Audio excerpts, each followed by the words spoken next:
देखो आज हम लोग केमिकल बॉन्ड पढ़ेंगे, ठीक है।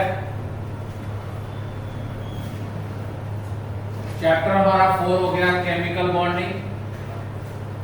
क्लास आप लोगों को पता ही है, जो आपकी अपनी क्लास है, क्लास 11, ठीक है। हमारा यहाँ पहला टॉपिक है types of chemical bonds. Types of हमारा केमिकल बॉन्ड्स। देखो फर्स्ट है आयनिक और electrovalent bond. Second covalent bond. Third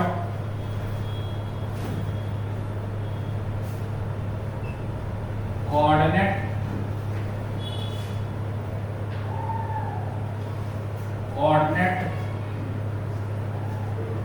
covalent और डेटिव बॉन्ड।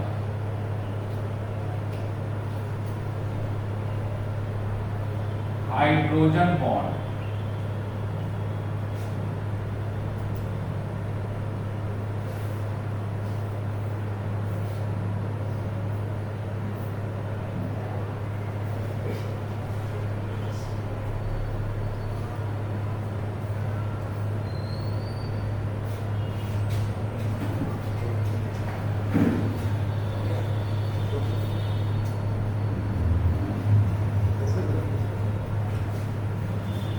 देखो ये हमारे पास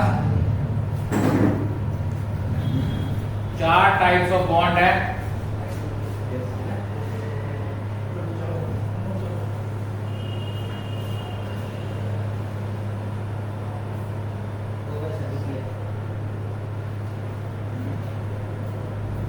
तो आज हम सबसे पहले पढ़ेंगे हम आयनिक और इलेक्ट्रोवैलेंट बॉन्ड।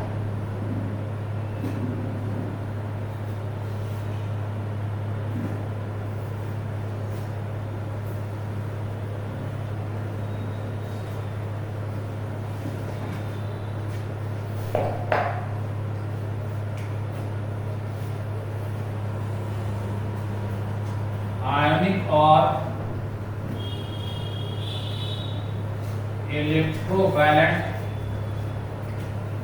बॉन्ड। ये आयनिक और electrovalent bond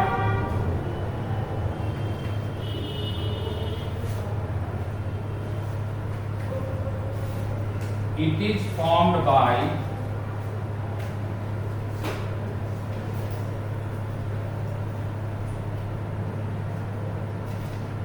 loss and gain of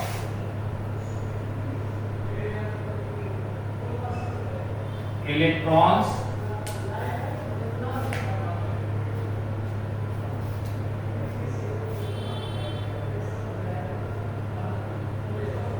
between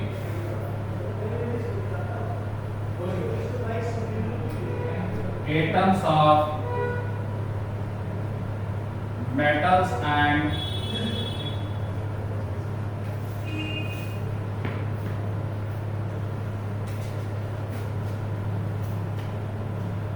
non metals.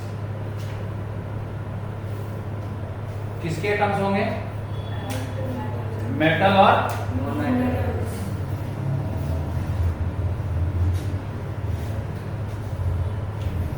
देखो मेटल इलेक्ट्रॉन लूज करेगा,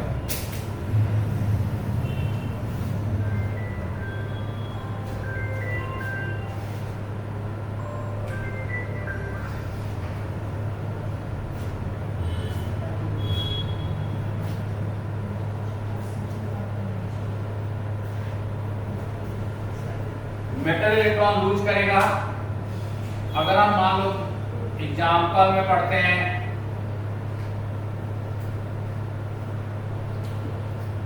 formation of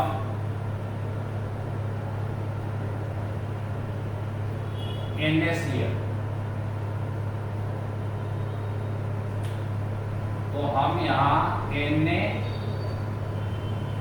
plus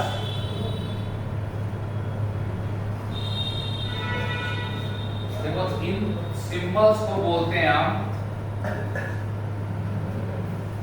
Lewis symbol. Lewis symbol क्या होता है?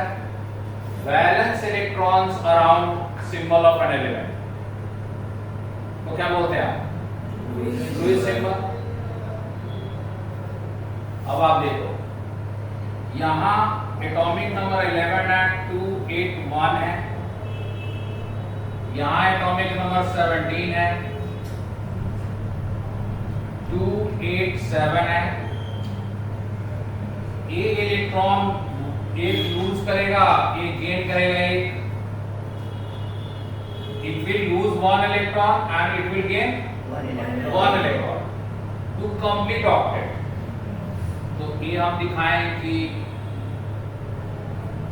लूज कर रहा है, और हम डिफरेंट टाइप ऑफ इलेक्ट्रॉन दिखाने के क्या करते हैं, इसको क्रॉस से दिखाते हैं। तो हमारा हो गया यहां Na प्लस Cl, एक इलेक्ट्रॉन क्रॉस से दिखा दिया। फाइनली हमारा क्या हो गया? NaCl फॉर्म हो गया। ठीक है, क्या हुआ यहां? Sodium is losing one electron and chlorine is gaining one electron. Sodium loses one electron to complete octet and chlorine gains one electron to complete octet। मतलब आपका यहाँ 28 हो गया और यहाँ क्या हो गया? 288। These both acquire noble gas configuration। Noble gas means sodium acquires configuration of neon and chlorine acquires configuration of argon। अब आप देखो कि सोडियम हमारा एक इलेक्ट्रॉन लूज कर रहा है, 1 इलेक्ट्रॉन। तो हम कह सकते हैं कि +1 जो होगा इलेक्ट्रोवैलेंसी ऑफ सोडियम, इसी को हम ऑक्सीडेशन नंबर बोलते हैं। क्या बोलते हैं? Oxidation number. ठीक है,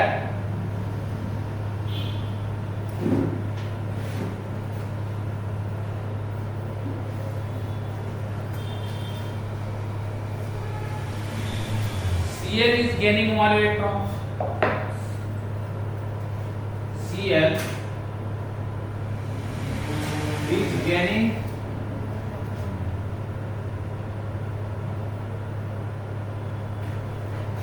one electron। तो इसलिए -1 इसका हो गया इलेक्ट्रोवैलेंसी, और क्या हो गया इसका? Oxidation number.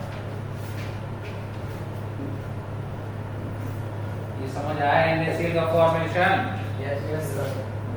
और Na क्यों लूज कर रहा है इलेक्ट्रॉन और Cl क्यों गेन कर रहा है, ये समझ आ गया ना? Yes sir. अब हम कोई वेरिएबल वैलेंसी वाले, ये तुम और नोट कर लिए, बिठा दो मैं। कोई वेरिएबल वैलेंसी वाला लेते हैं अगर हम,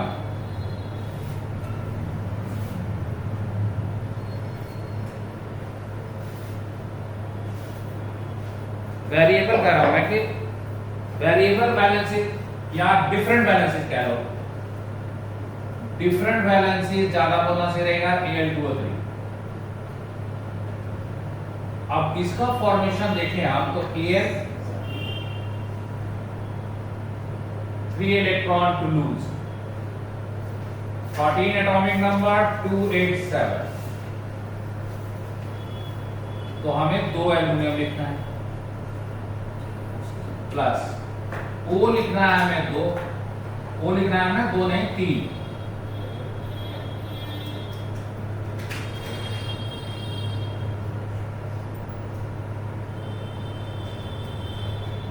इसका 2 6 है, तो 1 aluminum atom can lose 3 electrons and 1 oxygen can get 2 electrons. Yeah, can gain 3 electrons, 2 electrons. It can lose 3 electrons, but oxygen atom can gain 2 electrons. तो तभी हमारा बैलेंस होगा जब 2 एल्युमिनियम एटम है और 3 ऑक्सीजन, इधर 3 टू द 6, उधर 3 to the 6. तो हम दिखाएंगे ऐसे कि यहाँ से एक 2 आ गया, यहाँ एक आ गया, यहाँ से एक चला गया, यहाँ ये 2 आ गया यहाँ. तो फाइनली 2Al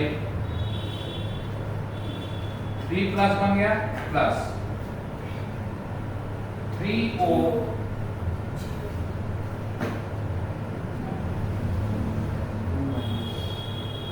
2 माइनस बन गया. अब इसकी तो हो गया 4Al2 3. तो इससे पता चलता है ना कि एल्युमिनियम की वैलेंसी क्या है 3 और ऑक्सीजन की वैलेंसी क्या है 2. हम यहाँ शो कर सकते हैं कि यहाँ हो गया 2A और यहाँ भी क्या होगा 2A. किसका कॉन्फ़िगरेशन गेन कर लिया इन्होंने, न्यू वाला. समझ आ गया. ये हमारा आयनिक बॉन्ड है. अब आप देख रहे हो कि आयनिक बॉन्ड बनाने के लिए एक लूज कर रहा है, दूसरा क्या कर रहा है, गेन कर रहा है. It means there will be condition for the formation of ionic bond. ये आप लोग नोट कर लिया है.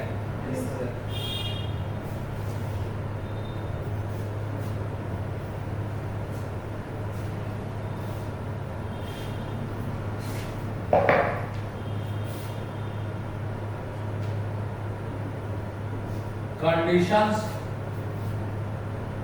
for the formation of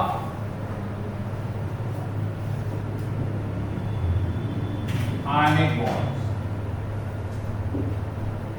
First condition is, पहला कंडीशन है element forming cation should have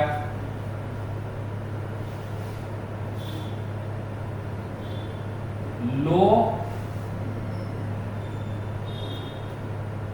ionization energy to lose electron easily. मतलब क्या है कि मेटल का क्या होना चाहिए, आयनाइजेशन एनर्जी कम होना चाहिए, जिससे क्या करे इलेक्ट्रॉन इजीली लूज कर सके. तो इसीलिए इसमें कौन सा एग्जांपल्स होगा, मेटल्स. उसमें भी कौन सा ज्यादा होगा, reactive metals.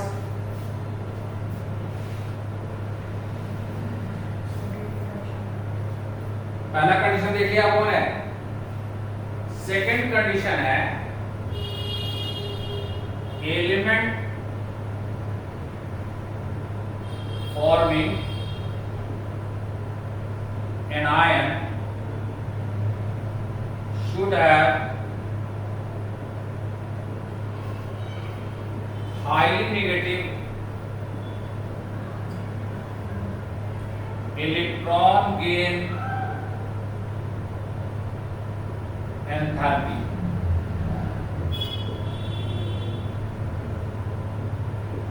To gain electron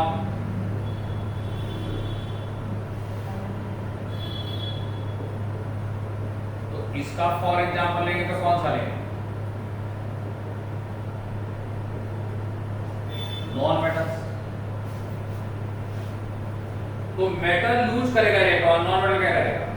gain करेगा आयनिक बॉन्ड फॉर्म करने के लिए। तो इतना आप लोग नोट कर लिया? Yes sir.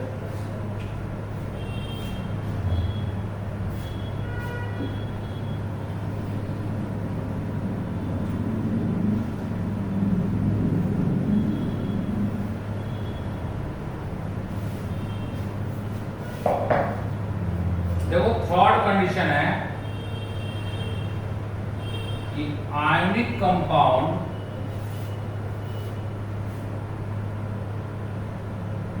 should have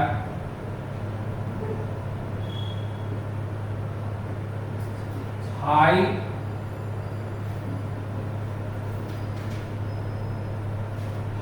lattice enthalpy.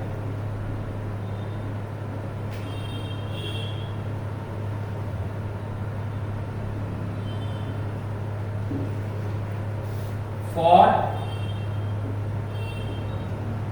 higher stability. In lattice enthalpy क्या है? अगर हम NaCl बनाते हैं सॉलिड, इसको हम हीट करें, मतलब हम इसको लैटिस एंथैल्पी दें, अगर हम इसको लैटिस एंथैल्पी दें, चेंज हो जाएगा Na plus Cl minus gas बन जाएगा। तो लैटिस एंथैल्पी को डिफाइन कर सकते हैं हम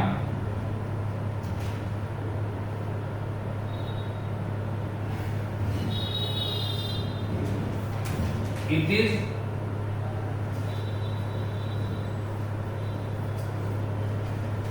amount of energy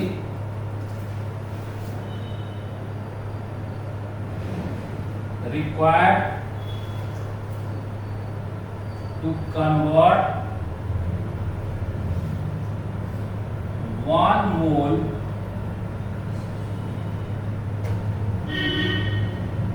of an ionic solid into its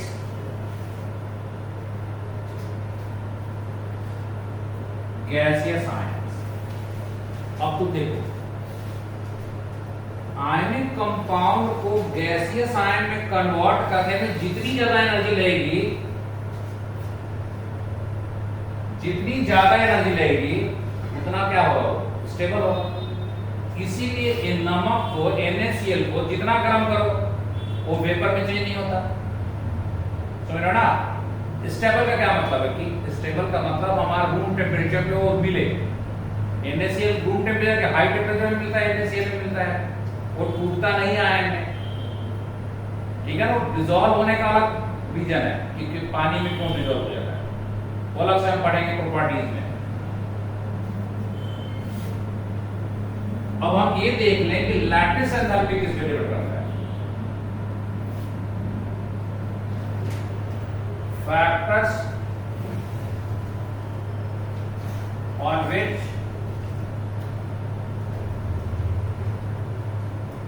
lattice enthalpy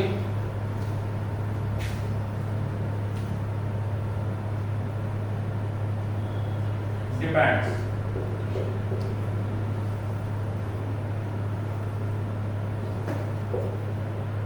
पहला, lattice enthalpy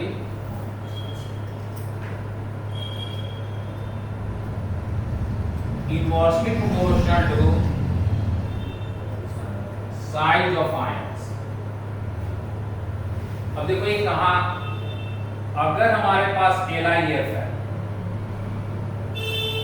तो इसका लैटिस एंथैल्पी ज्यादा होगा CS I से। क्यों ज्यादा होगा? क्योंकि Li का साइज छोटा है और F का भी साइज छोटा है। यहाँ CS का साइज बड़ा है, I का भी साइज बड़ा है। तो फोर्स ऑफ अट्रैक्शन, इलेक्ट्रोस्टैटिक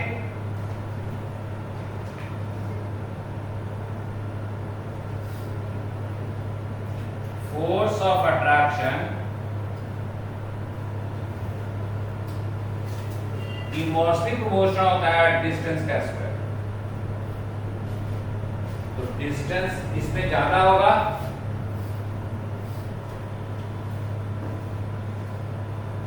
इसमें क्या होगा, कम होगा। तो फोर्स ऑफ अटैक किस में ज्यादा होगा, LIF में ज्यादा होगा, और किस में कम होगा, CSI में कम होगा। तो ज्यादा स्टेबल रूम टेम्परेचर कौन सा है, LIF। उधर में मिटा दो, नोट कर लिया तो कौन है। अब यहां देखो, आप लोग नोट कर लिया तो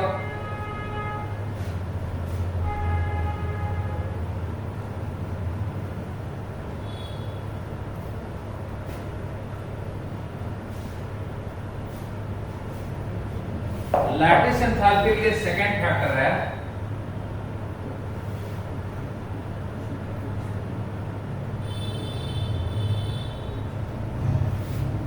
directly proportional to charge on ion. Directly proportional to charge on ion. इसका मतलब है कि अगर NaCl है +1 -1 चार्ज है, और इधर MgO है +2 और -2 चार्ज है, तो इसका लैटिस ज्यादा होगा, इसका क्या होगा, कम होगा। समझ आ गया।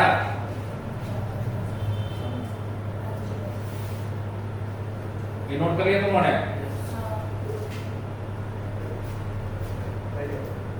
हो गया ना।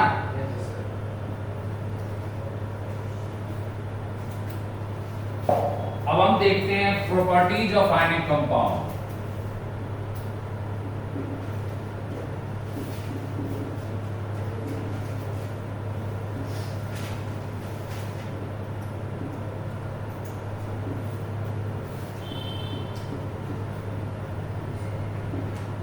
पहला है, हम फैक्ट देखें उसके बाद फिर रीजन पढ़े।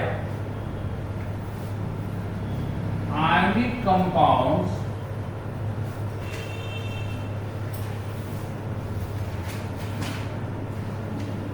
exist in solid state at room temperature.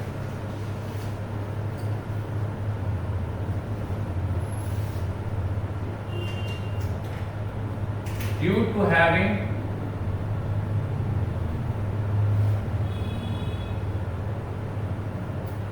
high melting points and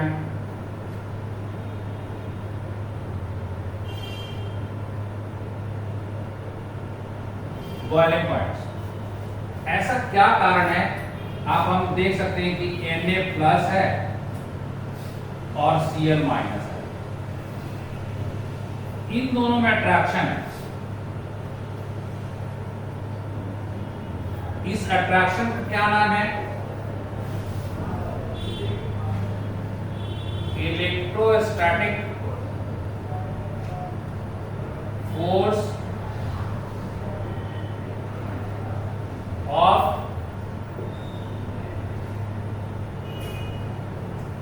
attraction,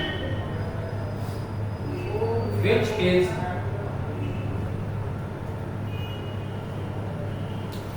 very strong।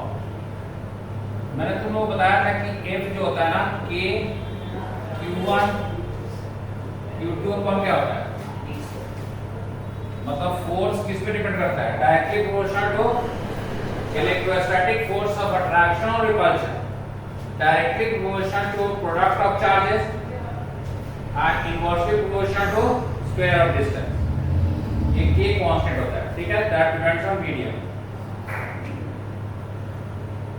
Note कर लिया। तो आपको पता चल गया कि आयनिक कंपाउंड का मेल्टिंग और बॉइलिंग पॉइंट ज्यादा क्यों होता है, क्यों ज्यादा होता है, क्योंकि अंदर स्ट्रॉन्ग फोर्स ऑफ अट्रैक्शन है, उसका क्या नाम है, इलेक्ट्रोस्टैटिक फोर्स ऑफ अट्रैक्शन। जानते हो जो फोर्स ऑफ अट्रैक्शन हम ऑब्जर्व कर पाते हैं क्विकली, वो होता है इलेक्ट्रोस्टैटिक और मैग्नेटिक, ठीक है ना। ग्रेविटेशन भी हम देख सकते हैं, लेकिन जैसे बॉल फेंकते हैं, बॉल नीचे गिर जाती है, तो ग्रेविटेशन भी ऑब्जर्व कर सकते हैं, ठीक है। लेकिन सबसे ज्यादा फोर्स कौन सा स्ट्रांग होता है? Electrostatic.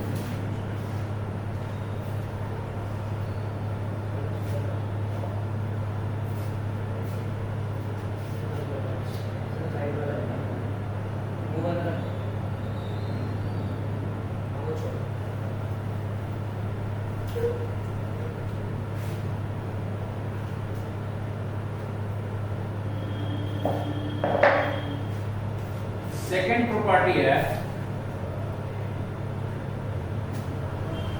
Ionic compounds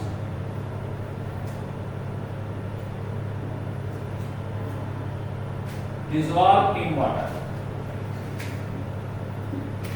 ionic compound water में डिसॉल्व हो जाता है। अब क्यों डिसॉल्व होता है?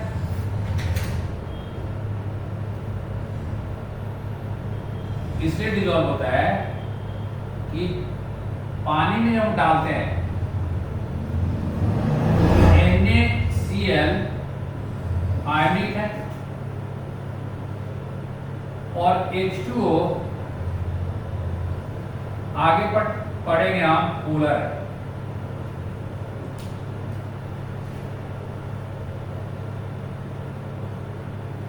और A भी पोलर है।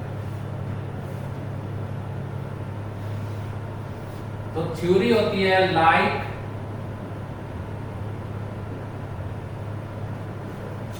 Dissolve like. दोनों एक जैसे हैं तो आपस में क्या हो जाते हैं? इंटरमिक्स हो जाते हैं। इसमें हम ऐसा भी बोल सकते हैं कि जो फोर्स होता है इलेक्ट्रोस्टैटिक फोर्स,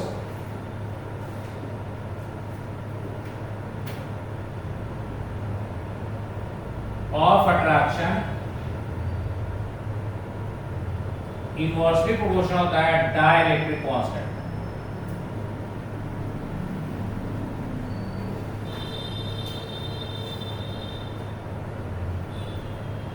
और वाटर का डाइलेक्ट्रिक कांस्टेंट ज्यादा होता है। वाटर का डाइलेक्ट्रिक कांस्टेंट ज्यादा होता है।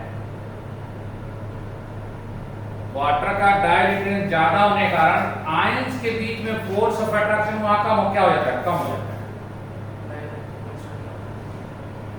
NaCl जब अंदर जाएगा तो Na प्लस और Cl माइनस की जो अट्रैक्शन है वो कम हो जाएगा। क्यों? मीडियम पे डिपेंड करेगा ना। मीडियम वाटर है, अब वाटर का डाइलेक्ट्रिक कांस्टेंट क्या होता है? ज्यादा होता है। डाइलेक्ट्रिक कांस्टेंट जो यहाँ है ना, कांस्टेंट है ना K, ये actually K is equal to 1/4 pi epsilon होता है, ठीक है ना। ये मीडियम पे डिपेंड करता है। तो तुमने नोट कर लिया। इस सेकेंड पॉइंट तुमको कोई पूछे कि पानी में या sodium chloride dissolves in water because attraction between Na plus and Cl minus is the electrostatic force which decreases in water due to having high dielectric constant of water।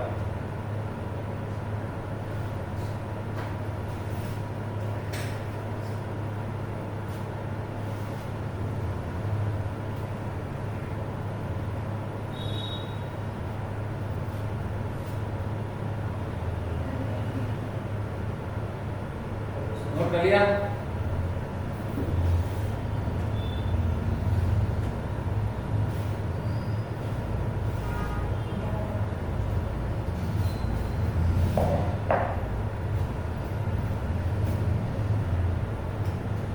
Third है ionic compounds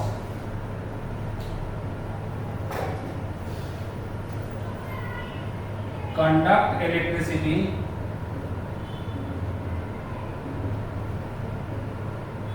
in molten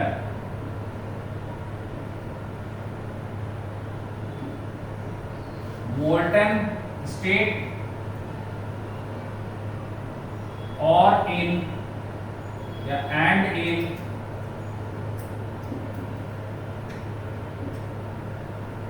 aqueous solution.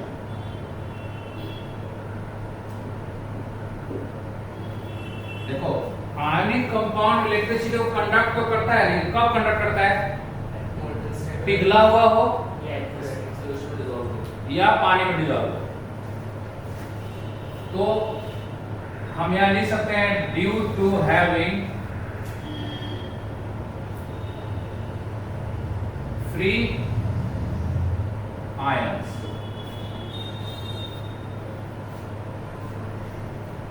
Fourth हमारा हो गया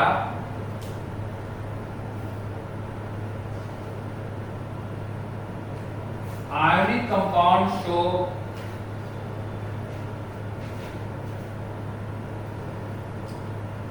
double displacement, या इसको आयनिक reaction भी बोलते हैं। कैसे भाई? NaCl है प्लस AgNO3 है, देखो प्लस है माइनस है, प्लस है माइनस है, क्या हो जाएगा यहाँ पे? AgCl बन जाएगा सॉलिड, प्लस बन जाएगा NaNO3 एक्वस। ये होता है वाइट PPT।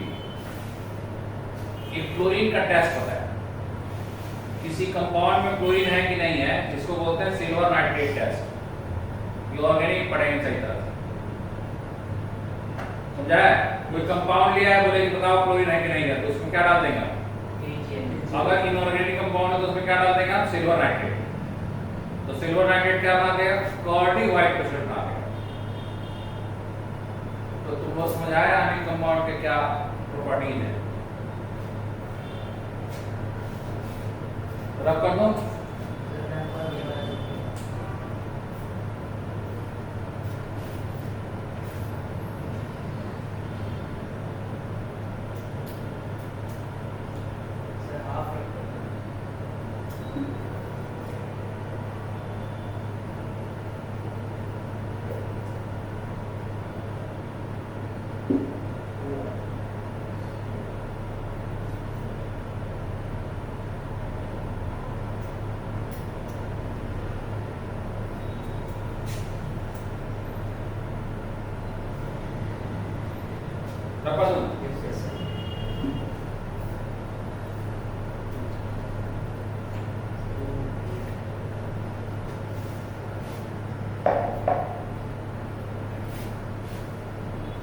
देखो एक मिनट हम ऑक्टेट रूल पढ़ लें।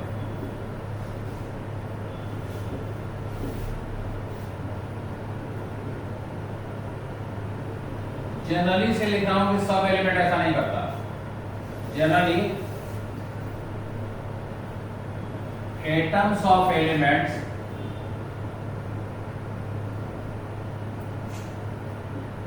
have tendency to acquire noble gas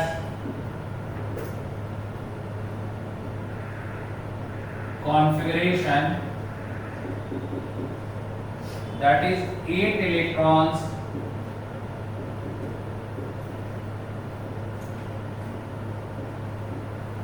in the outermost shell। देखो अगर हम नियॉन 10 लिखते हैं और लिखते हैं 2 8, ठीक है ना? जानते हो इसको बोलते हैं आउटर मोस्ट शेल, जो बाहर वाला होता है।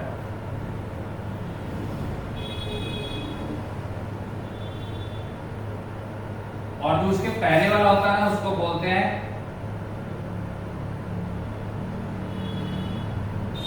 Penultimate shell. Penultimate shell.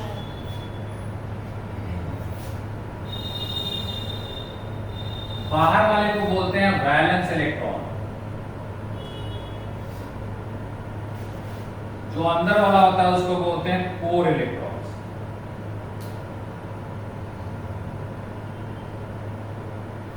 समझ आया?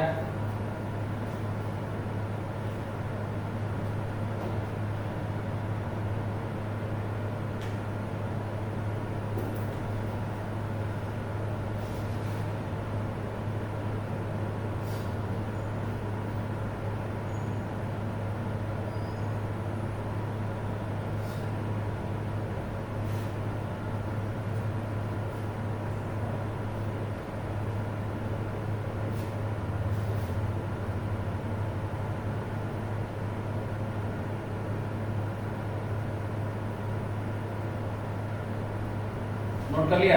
Yes sir.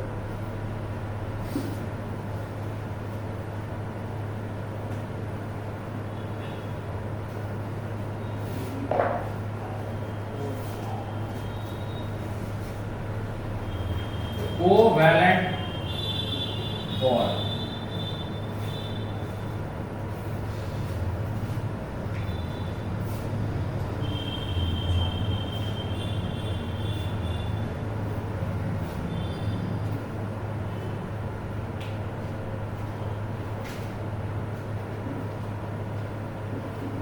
it is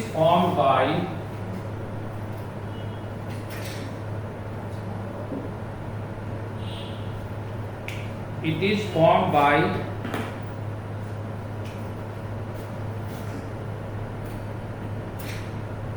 mutual sharing of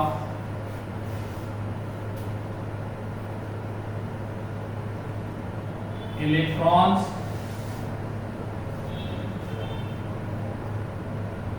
between two atoms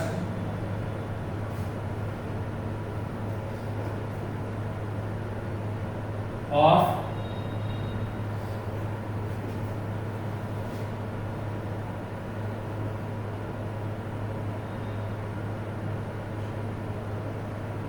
non metals generally. यहाँ जनरली मैंने लिख दिया कि यूरेनियम नॉन मेटल के बीच में ही फॉर्म होता है, मेटल नॉन मेटल में भी फॉर्म होता है, ठीक है ना?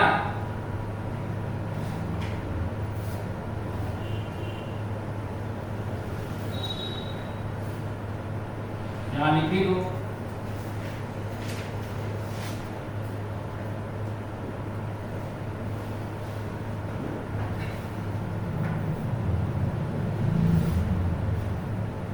अब इसमें होता है टाइप्स ऑफ कोवैलेंट बॉन्ड्स। पहला है single covalent bond.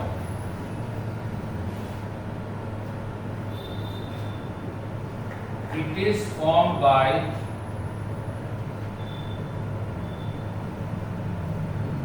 sharing of one pair of electrons.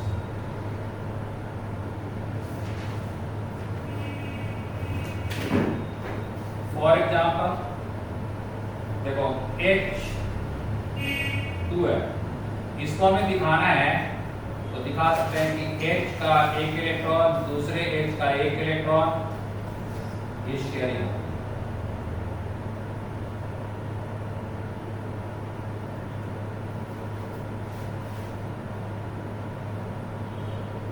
ये बन गया हमारा H सिंगल बॉन्ड,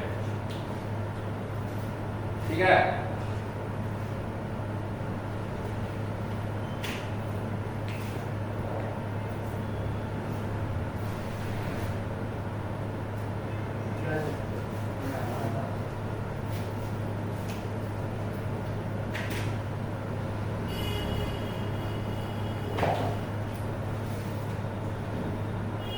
HCl दिखाया, H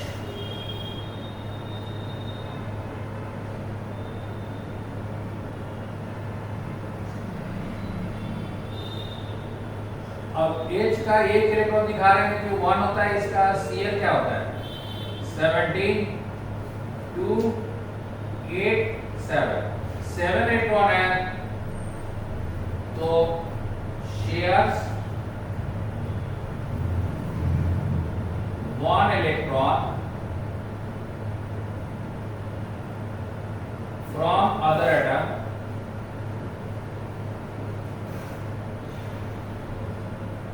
to complete. ये तुम लोग समझ आ रहा है कि हम पता कर सकते हैं कि कितने इलेक्ट्रॉन की शेयरिंग होती है। ICl को एक कम कर रहा तो एक क्या शेयर करेगा, समझा? ये है हमारा सिंगल कोवेलेंट बॉन्ड का एग्जांपल। बहुत सारे हैं लेकिन अभी इनिशियली हम ये पढ़ रहे हैं, आगे शेप में पढ़ेंगे, देखेंगे।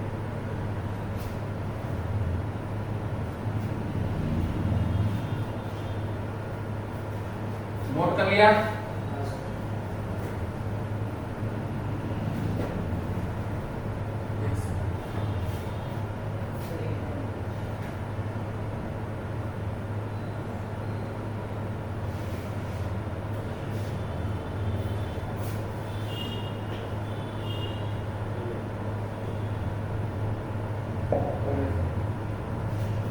करिए नोट।